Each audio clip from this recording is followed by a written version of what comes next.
Quiero empezar dando las gracias al Vicerrectorado de Investigación de la Universidad de Burgos por la invitación que me ha cursado para dar esta charla, en la que voy a estar con todos vosotros. Si me lo permitís, os voy a tutear. Me planteo dos objetivos a la hora de dar esta charla. El primer objetivo, para mí el más importante, es la connotación negativa que tiene eso de química o químico entre nosotros. Algunas veces, o no sin motivo, nos lo hemos merecido, pero yo creo que al final de la charla esa connotación negativa o peyorativa de la química desaparezca.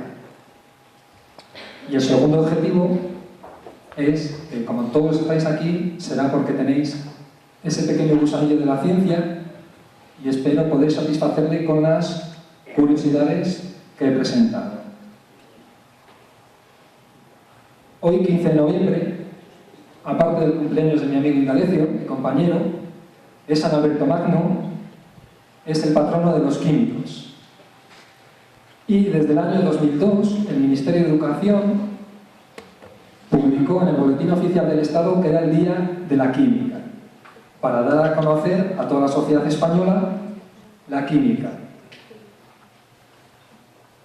Esta semana, en toda Castilla y León, se celebra la Semana de la Ciencia y, en particular, en Burgos, se celebra la 11ª Semana de la Ciencia con el título de La química que te rodea. Seguimos con las conmemoraciones. La ONU, la Organización de Naciones Unidas, ha fijado este año 2011 como el Año Internacional de la Química, para dar a conocer la química en todo el mundo en base a por tres circunstancias. Voy a contar en primer lugar una, más adelante la siguiente. Se eligió este año, entre otras cosas, porque Madame Curie hace 100 años recibió el Premio Nobel de Química. En agradecimiento hacia ella y hacia todas las mujeres que hacen ciencia, este año es el Año Internacional de la Química. Marie Curie descubrió dos elementos químicos, que son el polonio y el radio, por los cuales obtuvo, como he dicho, el Premio Nobel de Química, y además obtuvo el Premio Nobel de Física, algo un poco extraño. Se acordarán, a partir de ahora, que radiactivo viene de radio, porque era una radiación que ella detectaba y le dio este nombre, radioactividad. Cuando Marie Curie trabajaba con radio, o lo descubrió, allá por los inicios del siglo XX, por 1900, en 1930, se vendía agua destilada con radio. Se usaba para jabones, se usaba para curar los males, se usaba para muchas cosas, porque era lo moderno de entonces, hasta que se dejó de usar por todos los problemas que conlleva la radioactividad. Ella misma murió por radioactividad.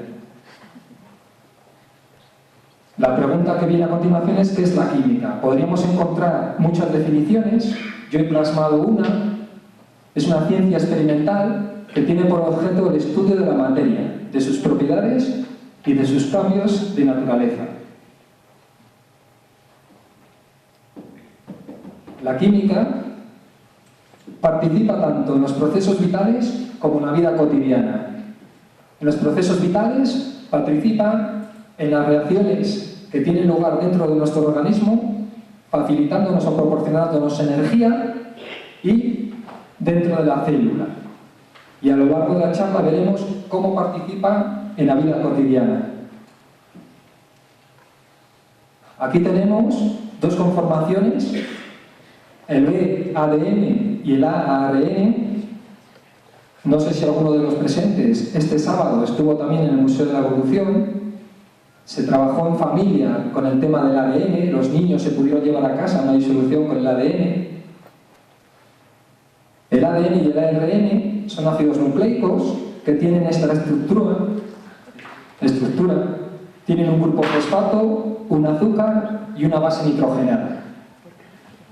Cuando esta R es un hidrógeno, este azúcar se llama desoxirribosa, y las bases nitrogenadas que aparecen en el ADN serían adenina, guanina, citosina y timina. Cuando esta R ya no es un hidrógeno, sino que es un OH, se llama ARN, ácido ribonucleico, y ya no participa la timina, las otras tres bases sí que participan, y participa el uracilo.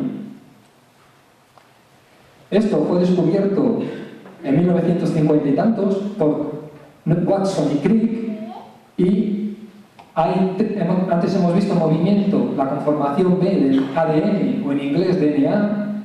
Hay otras dos conformaciones, como es la Z y la A, y en esta transparencia, en esta figura, estamos viendo una cadena de ADN en el que se ha intercalado una sustancia.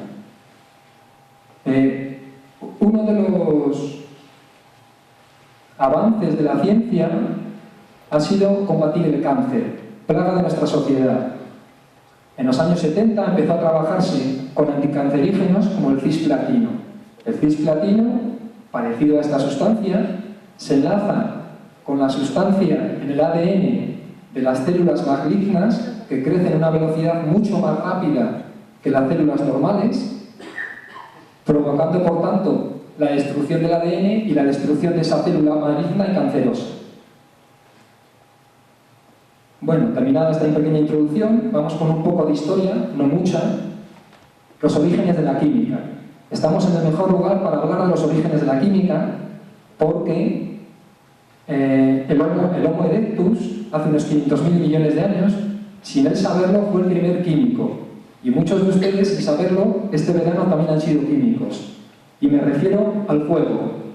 El fuego, sin más, no parece que es una reacción química, pero realmente es una reacción de combustión, en el cual tenemos un combustible, por ejemplo la leña. Si fuera carbón no tendríamos hidrógeno. El combustible de los coches, que con oxígeno del aire y mediante una pequeña energía de activación, un mechero, o en el tiempo de los hombres prehistóricos con las chispas de las piedras, se produce CO2, uno de los más castigados gases de la humanidad, luego lo vamos a ver por qué, y despediría agua. Como todos sabéis, el origen del fuego cambió la vida de nuestros antecesores, porque permitió resguardarse del frío, permitió cocinar alimentos, permitió hacer materiales de barro, cocerles, trabajar también con metales y hacer por tanto lanzas y flechas para cazar animales.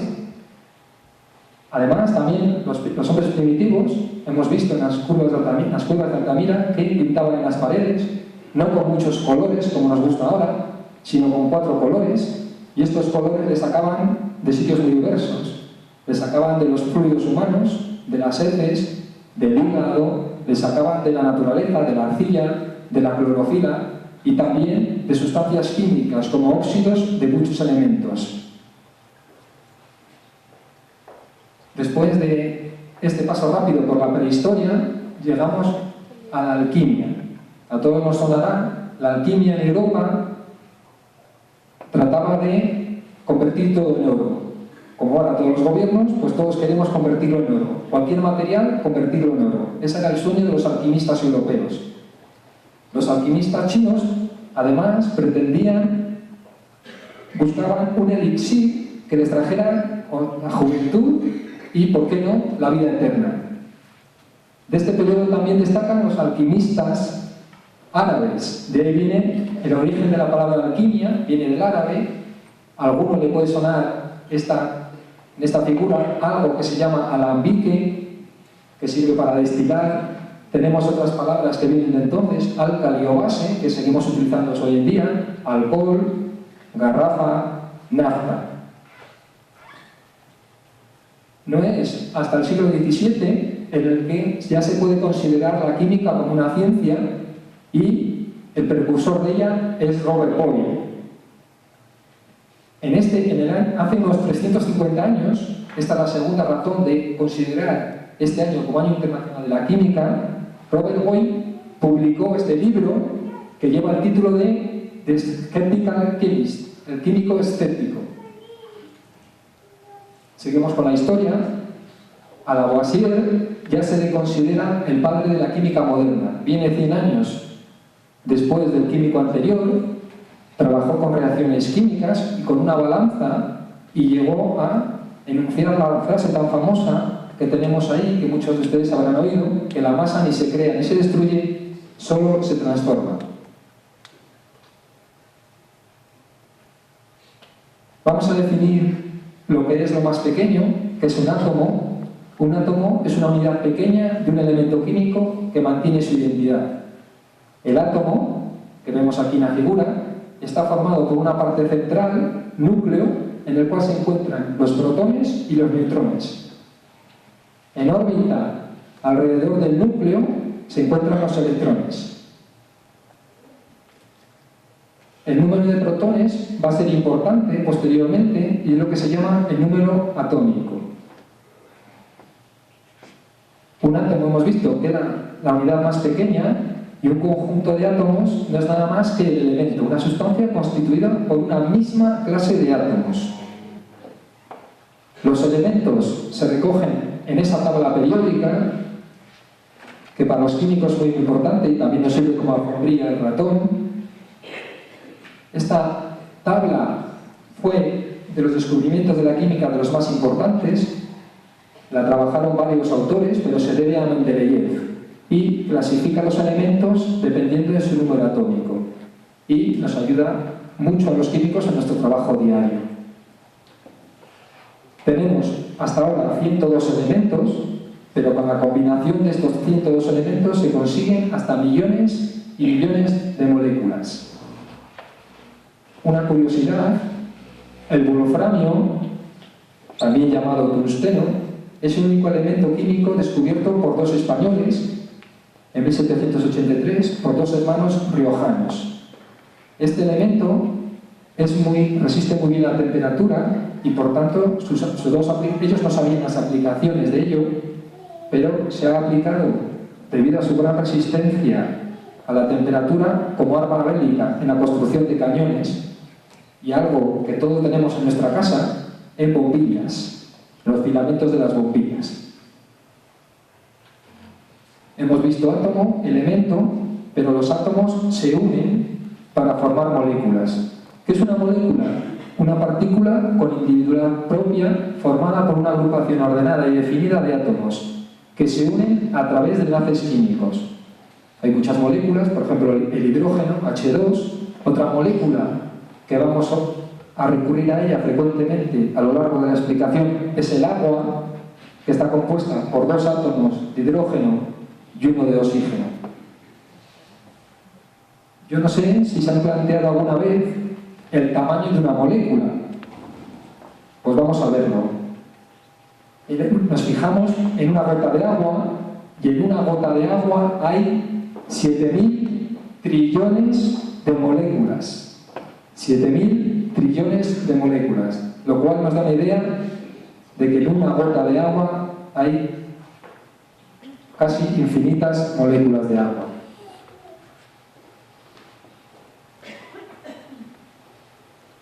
La química es artificial y natural. A veces contamina y otras veces limpia. El reto de la química es limpiar nuestras vidas sin contaminar, sin ensuciar nuestro mundo. Llegados a este punto, no sé si alguno de ustedes o de vosotros os habéis planteado qué sería de nosotros un día sin una de las aplicaciones de la química. Entonces, como es una hora un poco tardía y estamos un poco cansados, vamos a verlo en este vídeo, que sí que funcionaba.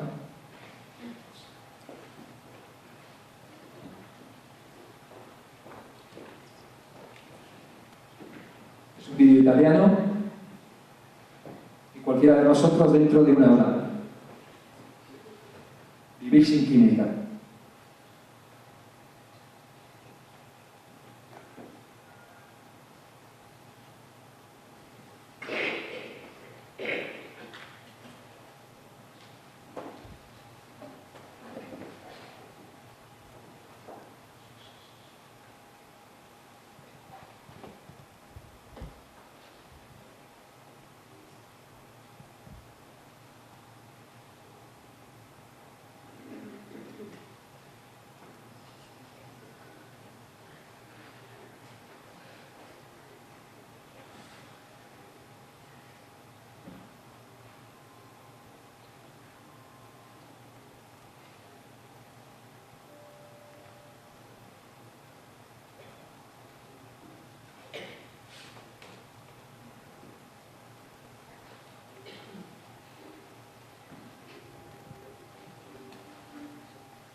Afortunadamente, solo ha sido una pesadilla. Hemos visto, por tanto, que la química la encontramos en todas las partes. La encontramos en los productos de limpieza que tenemos en nuestras casas, en nuestros muebles, en los medicamentos, en la ropa. Han tenido el pudor de no desnudar al actor. La encontramos en los recipientes de plástico, en el ordenador, en los cosméticos, en los aislantes de nuestras casas. La pregunta sería, ¿dónde no lo encontramos?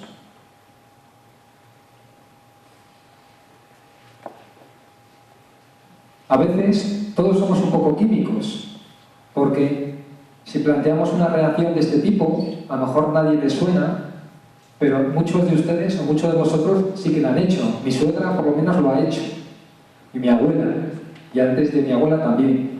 Si cogemos esta molécula que tenemos aquí, que parece muy rara, que es una molécula de una sustancia orgánica, de un ácido oleico, por ejemplo, y le añadimos hidróxido sódico, a lo mejor no le suena, pero álcali es una base, sosa se llama también, produce lo que tenemos aquí, produce jabón.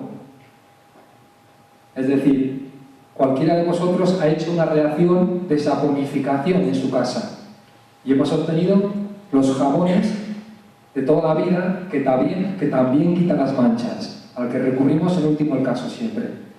O cuando queremos lavarnos las manos. Pues esto, que viene desde la historia, hace unos 3.500 años se inventó el primer jabón. En el siglo XVIII, por ahí, se utilizaba sebo de animales, se utilizaban cenizas para limpiar. Hoy en día los jabones, y este es un hecho que ha reducido mucho la mortalidad infantil, este simple hecho de lavarnos las manos ha hecho que los niños no mueran. Ahora los jabones, si dan la vuelta a la etiqueta, pone que tienen tensioactivos. Los tensioactivos son moléculas orgánicas, como las que tienen en esta imagen, que tienen dos partes muy diferenciadas. Unas colas, que son amigas de la grasa, de las sustancias orgánicas, y unas cabezas, que son contrarias a la grasa y que son amigas del agua. Este doble efecto se refleja cuando nosotros en las pompas de jabón de la grasa se forman estas micelas. En la parte interior estaría la grasa, la suciedad, y en la parte exterior se formaría lo que se va a disolver con el agua.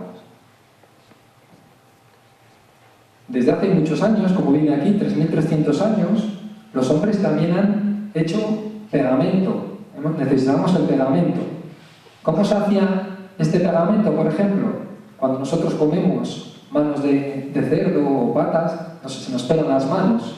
Bueno, pues los anteriores a nosotros utilizaban estas sustancias para conseguir los pegamentos naturales. Porque no es hasta comienzos del siglo XX en el que tenemos la cola blanca, que es un derivado, que es un polímero.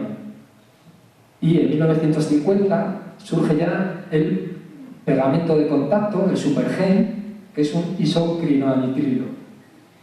Otra reacción, que a muchos ahora no les suena, es la reacción de la glucosa y la fructosa, que son dos azúcares, que dan etanol o alcohol. A lo mejor se quedan extrañados, pero esto nos gusta mucho a casi todos, que no es nada más que el vino. Estamos hablando del vino.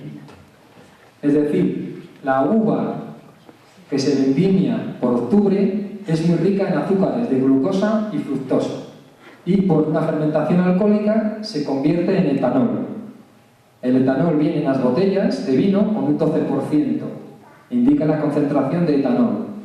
Además, también otras levaduras, se encargan de transformar el ácido málico mediante la fermentación maloláctica en ácido láctico y reducir, por tanto, la acidez del vino. Los entendidos en vino, que vemos hoy, hablan de muchos aromas, de 3 fases de aromas. En este ciclo intentan recoger todas las sustancias que contribuyen a los aromas, que son muchos. Y continuando con los aromas, voy a hablar de unas sustancias químicas, por ejemplo, la vanilina, que es la sustancia que aparece y nos da sabor y olor a vainilla, se obtiene de las orquídeas, pero claro, como se necesitan muchas cantidades de vainilina para añadir a los yogures, para añadir a los perfumes, etc., en vez de extraerlo de la naturaleza, se han sintetizado en el laboratorio, como del perfume de la rosa, porque la rosa se puede extraer su perfume, que se debe casi todo a esta sustancia, que es el 2-feniletanol, pero necesitaríamos muchas rosas para conseguir las cantidades de esta sustancia que echamos en los perfumes. A continuación vamos a hablar de las almendras amargas, que cada ciertos almendros alguno es amargo, y es que tienen esta sustancia que se llama amigdalina, también está en las semillas del albaricoque, y esta sustancia, cuando entra en nuestra boca, se hidroliza, se rompe y nos da dos moléculas de glucosa, nos da el benzaldehido que tenemos aquí, que es el característico del sabor amargo de la almendra, y nos da este residuo pequeño.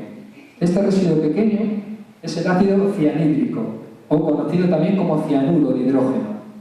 Ya a alguien les va sonando. Este ácido es un veneno muy potente porque se enlaza a la hemoglobina de la sangre y no permite, por tanto, llevar oxígeno a los pulmones. Como dato, y sin que nadie piense asesinar a nadie, con unas 20 almendras amargas se conseguiría matar a una persona adulta. Otra sustancia, o en el café tostado, se han detectado hasta 800 sustancias. Sí, 800. Una de ellas, la que da el aroma al café, es esta sustancia de aquí, el 2-furilmetanotiol. Ahora, vamos a ver otras dos sustancias, que es muy curioso, porque es la misma fórmula molecular, tiene 10 átomos de carbono, 16 átomos de hidrógeno, las dos, pero que tiene muchas propiedades físicas y químicas iguales, pero son muy diferentes. Son como dos manos, son una imagen especular. Son las manos, así son imagen especular, pero no son superponibles, son enantiómeros. Y vemos que son muy parecidos, pero se diferencian en el olor. El R limoneno es naranja, de un olor naranja, y el S limoneno, pino. En los limpiadores de pino, si vemos la etiqueta, encontraremos limoneno. Otra sustancia que también son enantiómeros es la carbona. Si echamos esta sustancia, la R-carbona, conseguiremos un sabor mentolado, y si añadimos la S-carbona, se utiliza como una especie alcarabea y es muy parecida al comino. Aquí tenemos una molécula muy interesante que se llama geosmina, son distintas representaciones de la misma molécula, y esta sustancia es la que da el característico olor a tierra mojada. Hay unas bacterias por todo el mundo, en la tierra, que liberan una serie de esporas. Estas esporas viajan por ahí y cuando llueve liberan la geosmina. Y por tanto, como hemos dicho, huele a tierra mojada. Claro, alguien dirá que en las grandes ciudades a veces no huele a tierra mojada. Y no huele porque esta sustancia se hidroliza, se rompe en medio ácido, con la lluvia ácida, que luego hablaremos de ella. Esta sustancia la detectamos los humanos con una pequeñísima concentración. Es muy pequeña la concentración y somos capaces de detectarlo, pero no solo nosotros. Los animales vertebrados, los camellos en el desierto, son capaces de oler esta sustancia a varios kilómetros y dirigirse hacia allí, porque van a encontrar agua. Los cactus también se benefician de esta sustancia porque consiguen los insectos ir hacia los cactus y polinizarles. Hemos dicho que la lluvia ácida rompía esta molécula. ¿Qué es la lluvia ácida? Cuando llueve, y debido a la contaminación con óxidos de azufre y oxígeno, se forma el ácido sulfúrico. Este ácido sulfúrico, cuando cae sobre los monumentos, que están hechos de mármol, de carbonato cálcico, hace que se forme sulfato de calcio que se disuelve y nos estropea el monumento. Pero tenemos una solución. Se puede dar un baño de urea y de hidróxido de bario que conseguiríamos protegerlo a pesar de la lluvia. O sea que no hace falta sustituirla, sino protegerla. Hemos dicho que el jabón fue muy importante. Pues bueno, el jabón y la potabilización del agua se consideran los medicamentos más importantes en la reducción de la mortalidad. Para nosotros no es importante este tema, porque estamos en España, en el primer mundo, pero en África o en otros países subdesarrollados no tienen agua potable y uno de los objetivos de la ONU, que ahora les estamos viendo puestos, el ayuntamiento les ha puesto en los paneles, los objetivos del milenio, uno de ellos es potabilización del agua para todos, para toda la humanidad. Para nosotros es muy fácil levantarnos por las mañanas, abrir el grifo y beber agua. Este agua, que se recoge en el río, en las cabeceras de los ríos, tiene tratamientos específicos físicos y químicos, sin los cuales no podríamos consumir el agua. Aprovechando también de ciertas propiedades de unas sales, no parecidas al cloruro sódico, la sal común que tenemos en casa, tenemos bolsas de frío y bolsas de calor. Cuando nos pegamos un golpe o jugando al baloncesto, al fútbol, tenemos en una bolsa, hay dos compartimentos. En un compartimento hay agua y en el otro hay una sal.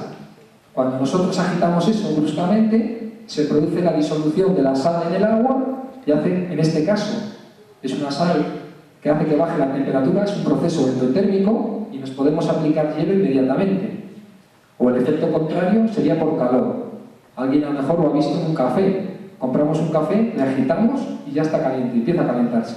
Eso es porque tiene cloruro amónico. Son dos sales diferentes. La química también ha colaborado en los alimentos. Hemos visto que ha colaborado en el agua potable, ha colaborado desde comienzos del siglo XX con la síntesis del amoníaco y la formación de fertilizantes, en que sean cosechas más abundantes, también en productos para los animales, también en los fitosanitarios. Aunque claro, esto nos ha traído mala imagen, porque muchos de estos productos acaban en los ríos, acaban en los pozos y les contaminan. Hoy por hoy la química trabaja en hacer productos fitosanitarios no tan contaminantes y tan agresivos con el medio ambiente. También está relacionada con los alimentos. Una forma de conservación de los alimentos que todos utilizamos en nuestra casa es la congelación. ¿Por qué? Al bajar la temperatura mucho, conseguimos que los procesos enzimáticos y el cultivo de microbios no se lleve a cabo. Pero se pierden ciertas sustancias cuando se descongela, porque se rompen las células. Entonces, estamos acostumbrados a comprar en el supermercado envases de este tipo, con atmósfera protectora, como las patatas fritas, por ejemplo. O también envases al vacío. Tienen ciertos gases, los mismos que tenemos en la atmósfera, pero distintas concentraciones, que hacen que el producto nos llegue intacto. Por ejemplo, otra aplicación de los fluidos supercríticos es descafeinar el café. Por la noche, cuando ya estamos muy nerviosos, no queremos tomar café porque tiene cafeína y no queremos que nos pase un café, a lo mejor está bien, 2 cafés aumenta la concentración de cafeína en sangre y 3 cafés nos puede pasar como le pasó a un tenista hace poco, que estaba muy nervioso, ¿no? ¿Dónde hay más química? En el automóvil, por ejemplo.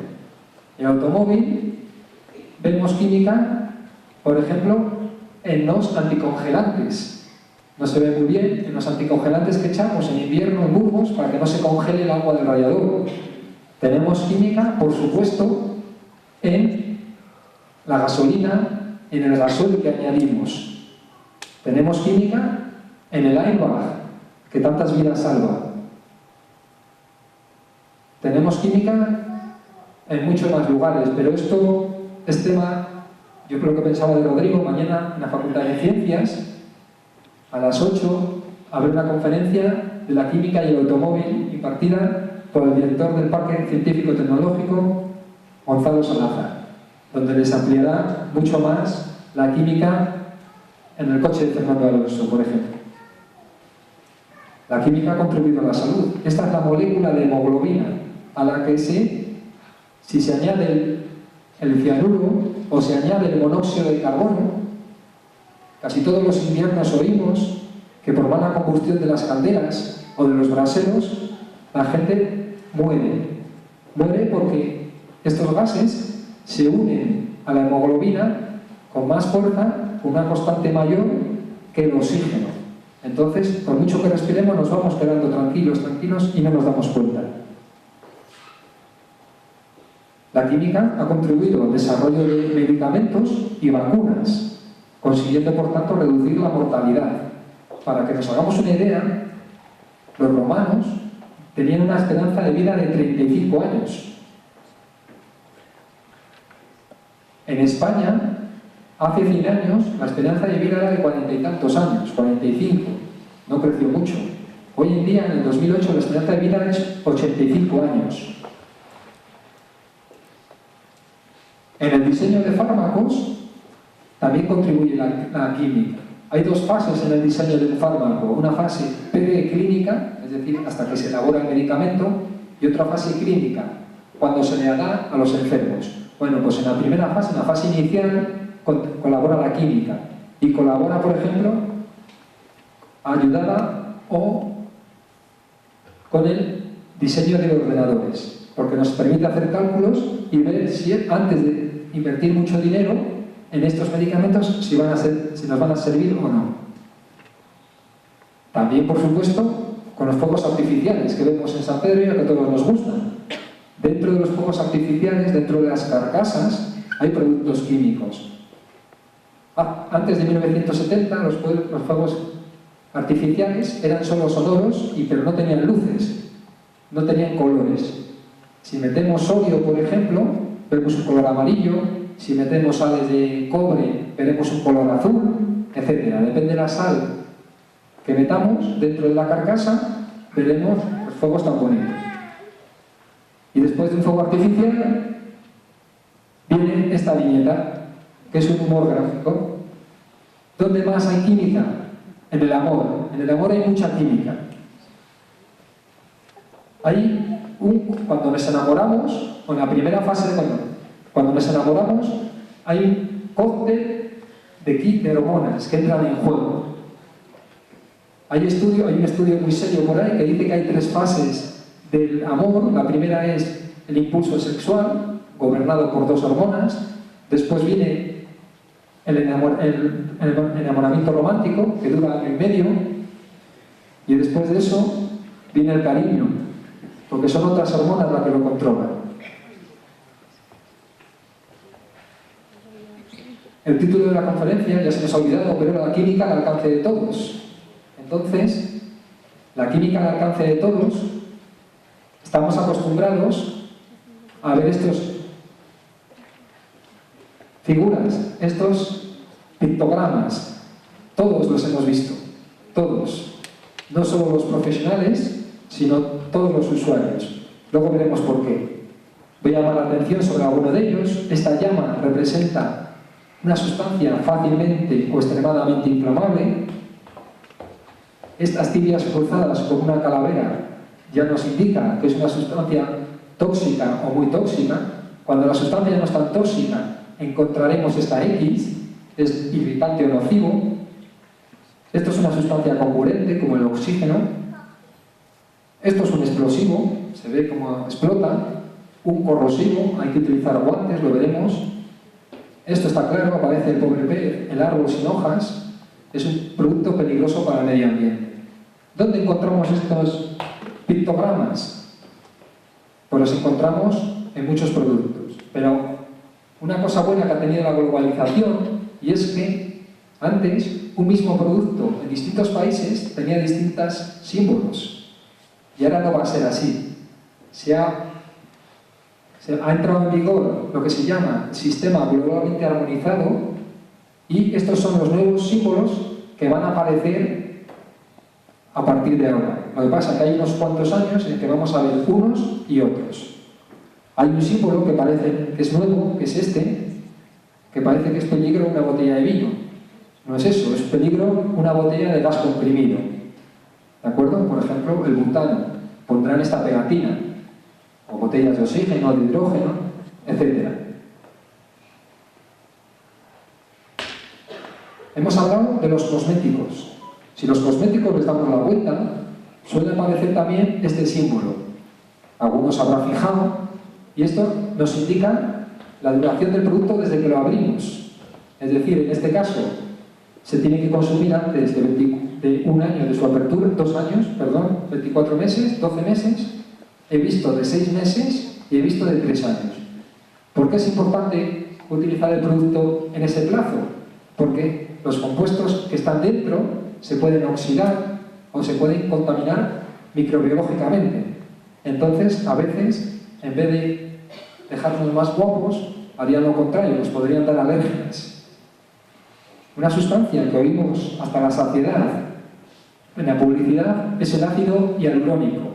Este ácido, que está en los tejidos humanos, en la piel, se ha sintetizado y se añade a los cosméticos porque retiene agua y al retener agua se hincha y parece que no tenemos arrugas. También en los cosméticos y en otros apartados se habla de lo que se llama el pH. El pH no es nada más, de una forma sencilla, que la medida de la acidez y o alcalinidad de una disolución. Iríamos en esta escala de colores, una disolución muy ácida tiene pH 1, pasamos a disolución de pH 2, 3, 4, 5 y 6, esto es una disolución ácida. 7 es la neutralidad, el agua pura tendría un pH de 7, la sosa que hemos comentado antes empezaría a tener pH básico hasta 14, aunque aquí solo aparece hasta 12. Lo he dicho, detrás de estas etiquetas están las de los pictogramas. ¿Quién no tiene en casa lejía para quitar las manchas de los tejidos? Porque lo que hace es oxidar a los electrones de la mancha para que no se parezca al fondo blanco. ¿Y quién no tiene salfumán? A lo mejor alguien no lo tiene. Este se utiliza para desatascar, pero es ácido clorhídrico. Entonces, si los juntamos, estamos haciendo una reacción química. Ácido clorhídrico de salfumán, hipoclorito, que es la lejía, nos da cloro, que es un gas tóxico. En casa también tenemos amoníaco, porque limpia muy bien, es muy básico, es lo contrario del clorhídrico, es muy básico. Y también tenemos desatascadores, porque antes de llamar al fontanero, echamos nosotros nuestro desatascador. Este tiene casi sosa pura, es decir, hidróxido sódico. Cuando esto hay que echarlo con agua muy caliente, hay que tener mucho cuidado, porque cualquier base en medio acuoso es una disolución exotérmica, libera mucho calor, y al liberar calor puede dar proyecciones, nos puede saltar a los ojos, a las manos, etc. Por tanto, hay una serie de recomendaciones que no quiero pasar por alto. Primero hay que ver si hay que comprar el producto. Si no compramos el producto no tenemos problemas. Después hay que leer la etiqueta. ¿Por qué? Porque en las etiquetas viene que no podemos mezclar lejía con salfumán, por ejemplo. Nunca deben dejarse al alcance de los niños. No voy a preguntar a nadie dónde guarda la lejía, dónde guarda el amoníaco. Yo les guardo debajo de la pila, con el subconsciente riesgo para mis niños, para mis nietos que no les tengo. Una serie más de recomendaciones que todos conocemos y me voy a centrar en la última. En caso de ingestión accidental, por supuesto, no provoquemos el vómito a nadie, ni le demos ni agua ni nada. Nos cogemos el producto o la etiqueta y nos vamos al centro de salud o urgencias. Porque si nos quema al entrar el producto y sacamos vomitando, nos va a volver a quemar otra vez.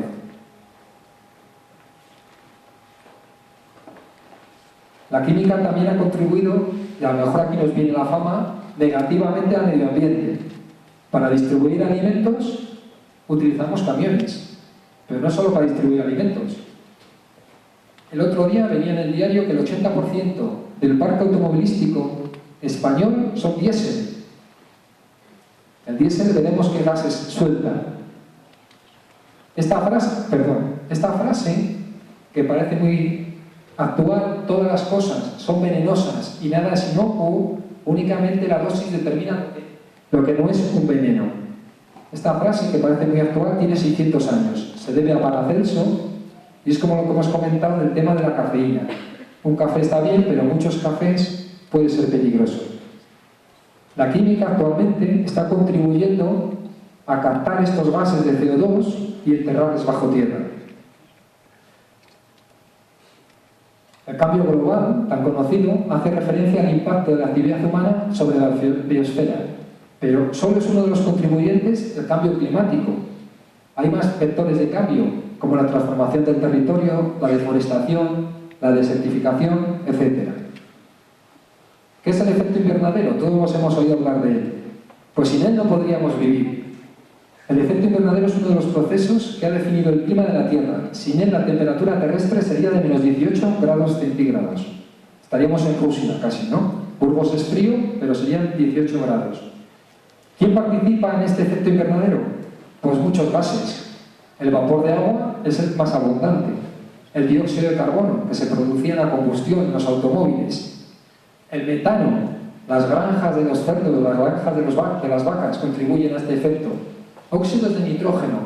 Hemos dicho que el 80% de los coches son diésel. Emiten óxido de nitrógeno. Ozono y clorofluorocarbonos, que están erradicándose desde hace mucho tiempo, que se utilizaban para refrigerar los frigoríficos, ya casi no se usan. Entonces lo que hay que buscar es nuevas fuentes de energía y basadas en la química. Fuentes de energía basadas en la química lo tenemos en la pila del reloj, en las pilas de los ordenadores, ¿no? Son energía química. Además de eso, vamos a ver, ahora se habla de biomasa, de los pellets. No es nada más que la leña de siempre, o las ramas que se utilizan, se hacen montar pastillas pequeñas para meterlo en las calefacciones. Y también se basa en el hidrógeno. El hidrógeno es un gas que se está estudiando cómo obtenerle, se puede obtener del agua o de otras fuentes, y el tema es cómo transportarle y cómo almacenarle. Cuando se resuelvan esos problemas, tendremos una pila de este tipo, una célula de hidrógeno, en la que estamos formando, al juntar átomos de hidrógeno con oxígeno, es una reacción muy exotérmica que produce mucha energía, y el residuo sería solo agua. Luego no contaminaría, sería una energía limpia. Además, la química también la hemos visto en los biomateriales. ¿Qué son los biomateriales? Son materiales que reemplazan tejidos y órganos en seres vivos. En su mayoría son fisiológicamente inertes y están diseñados para ser implantados dentro de un ser vivo. Cuando nos rompemos la cadera, nos meten una prótesis metálica. Todo en el cuerpo humano se puede sustituir, excepto el cerebro. Por ejemplo, ahora se habla de piel artificial cuando nos quemamos, de órganos artificiales y de implantes vasculares. A esto contribuye la química. Cuando vamos al dentista, desde hace mucho tiempo nos quitan las caries y nos ponen o una amalgama o un composite, o nos ponen implantes con sustancias no reactivas. Otro amplio campo en la química son los polímeros. Son compuestos químicos de alto peso molecular que se forman por la unión repetitiva de moléculas más pequeñas. La unidad estructural mínima que se repite se denomina monómero. ¿Dónde nos encontramos los polímeros? Ya hemos dicho un caso, en el pegamento. Les hay de tipo naturales, por ejemplo la seda, la celulosa, el caucho, y les hay sintéticos. Los sintéticos, por ejemplo, el acetato de celulosa, en la fotografía, aunque ya está en desuso con la fotografía digital, pero en la industria del cine, el papel de celuloide, ¿no? También la baquelita, con la que se hacen teléfonos, enchufes. Otro polímero, el polietileno, el polipropileno. A lo mejor son mal conocidos por las bolsas de plástico, pero también se hacen envases de plástico, se hacen cuerdas, se hacen cables de ordenador. Y vamos a introducirlo de las pobres ovejitas que tenemos aquí. Se extraía la lana y se hacía mucha ropa. Pero para poner la ropa de todas las personas que estamos aquí, necesitaríamos tener muchas ovejas y ocuparían mucho espacio y comerían muchísimo.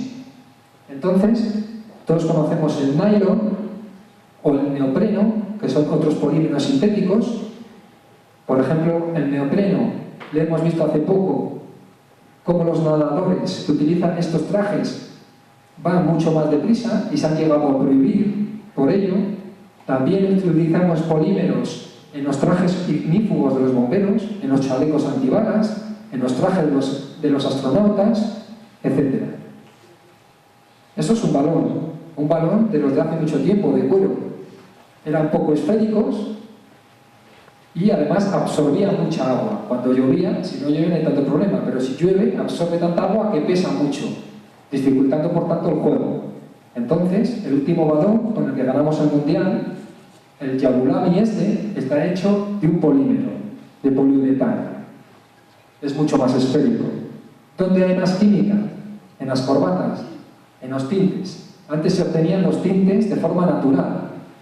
La química tiene unos 23.000 tintes diferentes, para que cada uno tengamos el color y no nos peguemos con el vecino. Vamos un poco más allá, con esto vamos a terminar, con el futuro y la química.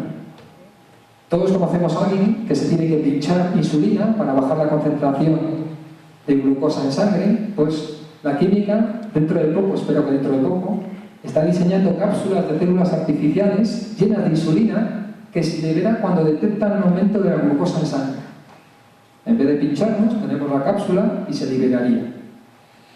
También nanopartículas, que empiezan a hablarse mucho de ellas. Nanopartículas son del tamaño microscópico, son muy pequeñas, de 10 a la menos 6 metros hasta un Armstrong, que, por ejemplo, se pueden utilizar para evitar el crecimiento de células cancerosas sin dañar el resto de tejidos, que suele ser uno de los problemas de los anticancerígenos, que no solo dañan a las células malignas, sino también a las buenas que están alrededor. También desarrollo de biomateriales funcionalmente activos que se integran con los tejidos, sobre los que recubrirse la piel, por ejemplo. Ordenadores muy potentes, formados por moléculas capaces de procesar millones de combinaciones. Materiales ligeros y resistentes. Cuanto menos pese el coche, menos combustible gastaremos, menos contaminaremos y adaptables a un transporte más eficiente. A todos nos suena a lo mejor los programas de entretenimiento que hasta dentro de poquito podremos ver, como El Hormiguero, en el cual a la última parte del programa, el año pasado teníamos este actor, Flippy, este año tenemos otros dos actores que hacen experimentos muy llamativos. Unos programas un poco más serios que divulgan la ciencia, les podemos ver en la 2 de Televisión Española, es el programa Redes de Eduard Punset y 314. También tenemos programas divulgativos en Radio Nacional de España, A Hombros de Gigantes. Hace poco, hace menos de un mes, ha nacido el habitante de 7.000 millones en el mundo, que se pegaban por saber quién había sido, si en Rusia, si en Filipinas, donde fuera. Se estima que para el año 2050 seremos entre 8.000 y 10.000 millones. A todos se nos ocurren problemas que van a surgir para entonces, ¿no? Problemas de energía, problemas de agua, alimentación, medio ambiente, etc. Esto parece un programa electoral. Y la química no la veamos como el problema, a lo largo de esta charla lo hemos comentado, sino más bien como una pequeña parte de la solución del problema, a la que otras ciencias, porque la química no trabaja sola, hoy trabajamos en equipos pluridisciplinares, químicos, físicos, biólogos, etc. Porque lo que queremos es, el lema de este Año Internacional de la Química es nuestra vida, nuestro futuro. Nada más, muchas gracias por su atención.